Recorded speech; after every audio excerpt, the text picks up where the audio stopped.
Bonjour à toutes et à tous et bienvenue pour une toute nouvelle vidéo sur Génie Information.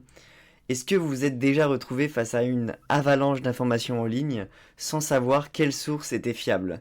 Imaginez un outil capable de simplifier cette recherche tout en vous fournissant des réponses claires et sourcées. C'est exactement ce que fait Perplexity.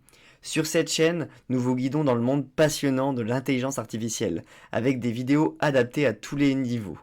Aujourd'hui, nous allons explorer les points forts et les limites de Perplexity pour déterminer s'il mérite sa place au panthéon de l'IA et de l'intelligence artificielle générative précisément.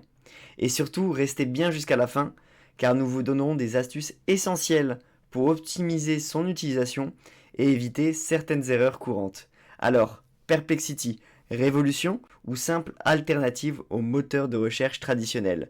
Restez avec nous pour tout savoir. Alors déjà, vous nous connaissez, on va faire un petit point théorique sur ce qu'est Perplexity. Perplexity, c'est un moteur de recherche basé sur l'IA, qui offre une approche novatrice. Il va combiner la recherche d'informations en ligne avec une capacité de génération de contenu et de réponses contextuelles. Contrairement à des outils comme ChatGPT qui commencent un petit peu de plus en plus à le faire, son objectif principal est de fournir des réponses précises avec des citations fiables. Ses principales caractéristiques sont des réponses sourcées, c'est-à-dire que chaque réponse est accompagnée de liens vers les sites utilisés, garantissant une transparence totale.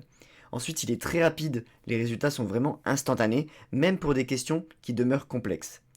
Et son troisième avantage, c'est la recherche contextuelle. Il va analyser le contenu en profondeur pour fournir des informations pertinentes. Cependant, il y a des limites. La qualité des réponses va dépendre directement des sources qui sont disponibles en ligne. Et il ne peut pas générer de contenu personnalisé ou créatif comme ChatGPT ou encore DeepSeek. Voyons maintenant comment exploiter pleinement le potentiel de Perplexity. Maintenant, on va passer à l'analyse de la plateforme et de l'interface plus précisément de Perplexity, qui est pour moi une des meilleures interfaces d'outils d'intelligence artificielle, sachant qu'il se démarque un petit peu dans le sens où il n'a pas vraiment une interface d'IA conversationnelle telle que ChatGPT ou encore Gemini ou DeepSeek plus récemment. Il a vraiment une interface dédiée tel qu'un moteur de recherche à vos centres d'intérêt, à votre localisation. Voilà, j'habite à Nancy, donc forcément il va me donner la météo de Nancy. On peut choisir son sport préféré, ses équipes préférées pour avoir les actualités de son équipe préférée, tout simplement. On peut essayer DeepSeek R1, donc ça fait directement écho à des vidéos précédentes où je vous présentais DeepSeek. Et ben, il a été intégré très récemment dans Perplexity. Donc c'est-à-dire que quand vous allez faire une recherche, vous pouvez choisir entre DeepSeek R1 et ChatGPT O1 parce qu'il va s'appuyer sur ces modèles-là pour ses recherches. Sachant que lui, ce qu'il va rajouter Perplexity par rapport à IA conversationnelles, c'est vraiment la recherche de sources et la citation de sources. Donc, qu'est-ce qu'on peut dire d'autre sur ce modèle?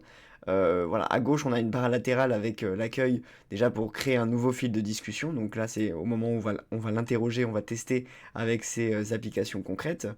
On peut découvrir donc là à l'image vraiment de ce que fait un Bing, un Yahoo, un Google, sur certaines pages de Google en tout cas.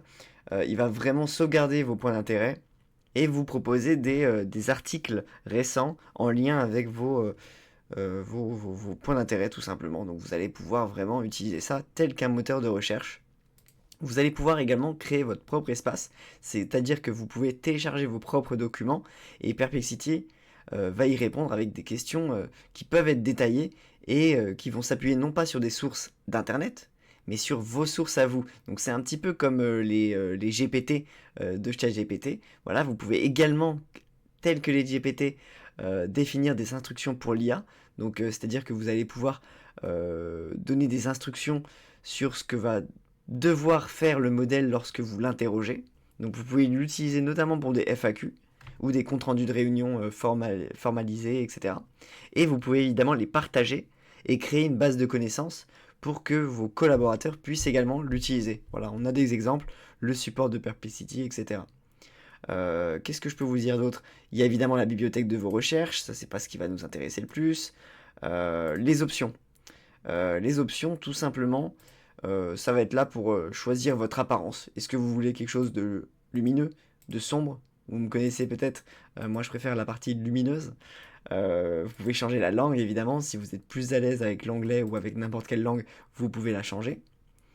Voilà, qu'est-ce que je peux vous dire d'autre? Vous pouvez évidemment changer d'abonnement à tout moment. Moi je suis sur la version gratuite, mais si vous avez une vraie utilisation de Perplexity, l'abonnement à Perplexity coûte 20 $, donc c'est à peu près 23-24 euros en tout. Et donc vous allez pouvoir avoir des requêtes illimitées, mais c'est pas ce qui va nous intéresser parce que les requêtes sont déjà illimitées dans la version gratuite.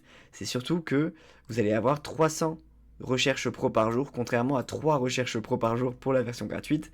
Et vous allez pouvoir choisir le modèle que vous allez utiliser au quotidien, donc soit DeepSeek ou OpenAI comme je vous l'ai dit, mais également d'autres tels que Claude, Sonar et plus encore. Vous allez pouvoir évidemment télécharger des fichiers et les faire analyser en illimité, donc contrairement à 3 fois par jour, et utiliser l'API Sonar et Perplexity. Donc voilà, qu'est-ce que je peux vous dire d'autre sur ça? Vous pouvez évidemment améliorer votre profil, donc vous présenter, dire d'où vous venez, qu'est-ce que vous faites, etc. Vous pouvez connecter Perplexity à LinkedIn, et vous pouvez également, comme on l'a vu dans la version Pro, compléter votre utilisation de Perplexity avec une API. Mais ça, c'est uniquement, voilà, c'est un paiement supplémentaire et c'est uniquement dans la version Pro qu'il est possible de faire cela. Maintenant, on va passer aux applications concrètes de Perplexity pour voir à quel point il est intéressant de l'utiliser ou non, selon ce que vous voulez en faire. Notre premier cas d'utilisation, ça va être Perplexity AI pour des recherches rapides et fiables. Donc, comme vous le savez, Perplexity va exceller dans les recherches où la précision et les sources sont prioritaires. Donc, l'exemple d'utilisation qu'on va en faire, c'est d'explorer un sujet d'actualité. Supposons que vous souhaitez comprendre les impacts environnementaux, je ne sais pas, des batteries pour les véhicules électriques. Vous allez donc aller sur Perplexity et poser une question telle que quels sont les impacts environnementaux des voitures, enfin des batteries, pardon, pour les voitures électriques. Donc c'est assez simple. L'outil va directement vous générer une réponse claire et citer des articles, rapports ou études récents. Donc comme vous voyez, les sources sont ici. Les réponses s'affichent ensuite. Et pourquoi ça va être efficace de savoir ça? C'est donc déjà vous obtenez une vue d'ensemble rapide sans passer des heures à fouiller sur Google. Et les liens fournis permettent de vérifier ou d'approfondir chaque point mentionné. Et justement, approfondir, c'est intéressant dans le cas de Perplexity, parce qu'il va vous proposer des questions liées. Vous n'avez qu'à cliquer sur une des questions, et ça va vous permettre d'approfondir le sujet. Donc il va directement vous permettre de réfléchir à votre sujet avant même que vous vous posiez ces questions-là. Donc c'est vraiment super intéressant. Après, le conseil que je peux vous donner moi de mon côté, c'est lorsque vous consultez les sources, lorsque vous les affichez toutes, vous voyez, il y en a quand même 19, c'est beaucoup. Je vous encourage vraiment à privilégier celles qui sont issues de publications académiques ou de sites d'experts pour éviter toute fausse information. Voilà, c'est vraiment mon petit conseil à ce niveau-là. Il y a 19 sources, c'est beaucoup. Vous pouvez regarder, privilégier, et vous pouvez supprimer certaines sources. Par exemple, si je veux pas celle-ci, celle-ci, celle-ci, vous les supprimez, il va automatiquement générer une réponse par la suite. Une autre utilisation qui va être vraiment intéressante pour Perplexity, c'est l'analyse comparative. C'est un autre de ses points forts parce que ça va montrer sa capacité à comparer des concepts ou des données grâce à sa recherche contextuelle, justement. Supposons que vous voulez comprendre les différences entre les panneaux solaires monocristallins et polycristallins. Donc voilà, je suis sûr que vous ne connaissez pas la différence et moi non plus. Et c'est pour ça qu'on va utiliser ce prompt-là pour en savoir plus. Donc vous avez juste à poser cette question et Perplexity va vous fournir une réponse qui va être déjà bien structurée. J'imagine peut-être sur les avantages et les inconvénients de chaque technologie, par exemple. Hein. Il y a d'autres possibilités. Voilà, il va nous faire une analyse directement par critère. Donc selon la composition, le rendement, l'apparence, le coût et le choix entre les deux. C'est surtout ça qui va nous intéresser, c'est quel choix réaliser. Et donc, pourquoi c'est utile d'utiliser Perplexity? C'est que ça va permettre déjà un gain de temps. Il n'y a pas besoin de chercher et de croiser plusieurs articles pour savoir la différence entre les deux. Et il y a une vraie fiabilité parce que vous accédez aux meilleures sources en quelques secondes et vous pouvez supprimer, comme on l'a vu juste avant, les sources qui ne vous intéressent pas. Attention, pour des sujets très techniques, Perplexity peut parfois manquer d'explications détaillées parce qu'il va se baser sur plusieurs articles et si vous avez besoin d'un article en particulier, on vous encourage toujours à le consulter et à le lire entièrement. Évidemment, Perplexity ne se substitue pas à un article qui va être très détaillé et très intéressant. Donc voilà, vous avez tous les choix possibles et encore une fois, vous avez les questions qui vont peut-être nous intéresser sur quels sont les avantages des panneaux solaires polycristallins par rapport aux monocristallins, etc. etc. Dernière application pratique dans cette vidéo de Perplexity, ça va nous permettre de rechercher des informations générales. Et ces informations générales, on va comparer la réponse de Perplexity AI et la réponse de ChatGPT. Donc déjà pour Perplexity et pour ChatGPT évidemment, on va l'interroger sur par exemple quels sont les avantages et les défis de l'IA dans l'éducation. Donc là, on a encore utilisé la version Pro. Donc on a atteint la limite, c'est parfait. C'est ce qu'on avait besoin pour la vidéo. Uniquement, je crois, 3 recherches pro par jour. Et donc, vous allez voir que Perplexity va nous fournir une réponse qui va être concise et sourcée, avec des liens directement vers les articles ou les études pour approfondir. J'ai posé exactement la même question pour ChatGPT. Vous voyez qu'il ne propose pas les sources directement.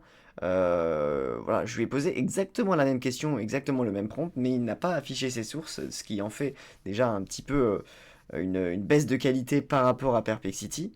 Et si on veut comparer un peu, si on peut voir un petit peu la réponse de ChatGPT, certes, elle va être peut-être plus détaillée, comme vous pouvez le voir. Elle va vraiment dans le détail, quoique franchement Perplexity sur ça est quand même assez bon. Voilà, on a quand même vraiment 6 avantages et 6 limites. Ici, je sais pas combien on en a 5, 4. Bon voilà, dans tous les cas, c'est quand même assez intéressant, mais c'est des réponses qui sont quand même assez différentes. Et justement, la comparaison qu'on peut faire entre les deux outils, c'est que déjà, sur les sources citées, Perplexity est meilleur, parce que Perplexity le fait à chaque fois, alors que ChatGPT, non, il faut activer cette partie-là, recherche sur le web, pour le faire. Et ça, justement, il s'est intéressé à DeepSeek, qui est sorti. Et avant la sortie de DeepSeek, ChatGPT, il me semble qu'il n'avait pas cette option-là. Et vous voyez, comme quoi la concurrence est rude. Et vraiment, à chaque sortie de nouveaux modèles, les autres modèles s'inspirent de ces modèles-là. Et je pense que c'est une concurrence qui est assez saine, en tout cas pour les utilisateurs, sur ce côté-là. Et c'est toujours intéressant de connaître un peu tous ces modèles qui sortent. Et c'est pour ça que chez Genia, je vous encourage vraiment à nous contacter sur notre site internet via l'onglet Contact. Ça va vraiment vous permettre de vous former sur ces modèles-là, que ce soit pour le marketing, le RH, la communication, la partie commerciale. On a des formations dédiées à tous les métiers, donc je vous encourage vraiment à nous contacter, rien que pour poser des questions. Voilà, vous pouvez également faire des commentaires sous cette vidéo YouTube. On va revenir à la vidéo. Donc voilà, sur les sources, Perplexity est largement meilleur. Par rapport à la précision factuelle, Perplexity va être très bonne et ChatGPT, ça va être assez variable. Cela dépend des sources qu'il va trouver. Pour les explications détaillées, parfois Perplexity, au vu de nombre de tokens qui vont être utilisés, donc c'est-à-dire les caractères maximum, et bien Perplexity va être parfois un peu trop bref, alors que Perplexity ChatGPT se veut justement être plus développé sur des explications qui vont être détaillées. Et sur la créativité, encore une fois, et la reformulation, Perplexity est vraiment très limité, alors que ChatGPT est quand même très excellent. C'est son point fort, hein, la partie créativité et reformulation. Donc voilà, on a vraiment une comparaison de ces deux outils-là. Moi, mon petit conseil, c'est d'utiliser Perplexity pour la recherche factuelle et ChatGPT pour approfondir et structurer vos connaissances. Avant de terminer cette vidéo, et maintenant que vous savez utiliser Perplexity, voici quelques astuces pour maximiser son efficacité. Par exemple, il faut vraiment utiliser des questions précises, comme on l'a fait tout à l'heure. Par exemple, avec par mois des panneaux solaires, ça c'est pas une bonne idée. Par contre, quels sont les avantages et les inconvénients des panneaux solaires monocristallins par rapport aux polycristallins, comme on l'a fait dans notre précédente recherche que je vais aller vous retrouver. Justement, ça va être peut-être plus intéressant d'être très précis sur qu'est-ce qu'on veut vraiment analyser. Voilà. Ensuite, il faut vraiment affiner vos recherches avec des mots-clés. Par exemple, si vous ajoutez des termes comme études scientifiques 2024, source officielle, vous allez obtenir vraiment des réponses plus pertinentes. Et je vous conseille, comme on l'a fait tout au long de cette vidéo, de vérifier toujours vos sources, parce que même si Perplexity cite ses références, toutes les sources ne sont pas égales en fiabilité. Et Potentiellement, comme on l'a vu également dans cette vidéo, je vous encourage vraiment à poser des questions en plusieurs étapes pour obtenir des réponses détaillées. Commencer par une question générale, puis affiner en posant des questions plus spécifiques et en utilisant les questions liées que vous propose directement Perplexity. En résumé, Perplexity c'est un outil ultra efficace pour des recherches rapides et sourcées. Il se distingue par sa transparence et sa facilité d'utilisation, bien qu'il soit moins adapté à la génération de contenu créatif. Donc oui, c'est à utiliser si vous avez besoin de sources fiables et vérifiables, mais non, c'est à compléter avec ChatGPT pour obtenir des explications plus détaillées et à avoir accès à de la génération de contenu plus créative. Si vous avez trouvé cette vidéo utile, pensez à liker, partager et à vous abonner à notre chaîne Genia Formation. Et pour aller encore plus loin, découvrez nos formations exclusives sur le site de Genia Academy. Merci beaucoup pour cette vidéo, d'avoir suivi cette vidéo, et à très bientôt pour une nouvelle exploration de l'intelligence artificielle.